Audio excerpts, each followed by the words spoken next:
દાંતીવાડા તાલુકાના એક ગામમાં તાજેતરમાં સાંજે ડેરીમાં દૂધ ભરાવીને પરત ફરી રહેલી એક યુવતીનું અજાણ્યા ઈસમો દ્વારા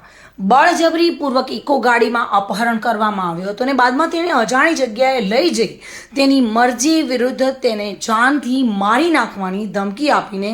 દુષ્કર્મ આચરવામાં આવ્યું હતું। બાદમાં યુવતીએ તકનો લાભ ઉઠાવી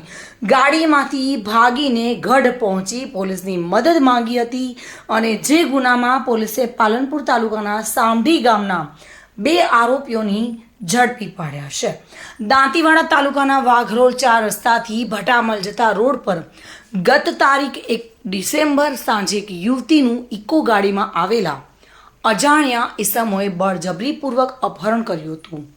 અને તેને અજાણી જગ્યાએ લઈ જઈ 2 ઈસમો દ્વારા તેની મરજી વિરુદ્ધ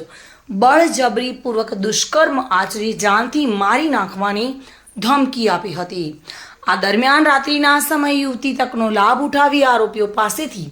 ભાગીને ગઢ નજીક પેટ્રોલ પંપ પર આવી બનાવ અંગે પોલીસને જાણ કરી હતી। આ બનાવ અંગે દાંતીવાડા પોલીસ મથકે ગુનો દાખલ થતા એલસીબી પોલીસે અપહરણ બાદ દુષ્કર્મના ગુનાનો ભેદ ઉકેલવા જુદી જુદી 15 જેટલી ટીમો બનાવીને 500થી વધુ સીસીટીવી કેમેરા ચેક કરી તેમજ ટેકનિકલ સર્વેલન્સ અને હ્યુમન સોર્સના આધારે ગુનામાં વપરાયેલ ગાડીને શોધવા 15થી વધારે સીએનજી પંપ ચેક કરી ઇકો ચાલક વિનસિંગ ઉર્ફે વિનુસિંગ કનુસિંગ સોલંકી અને વાલસિંગ ઉદયસિંગ સોલંકી બંને જેઓ રહે સામઢી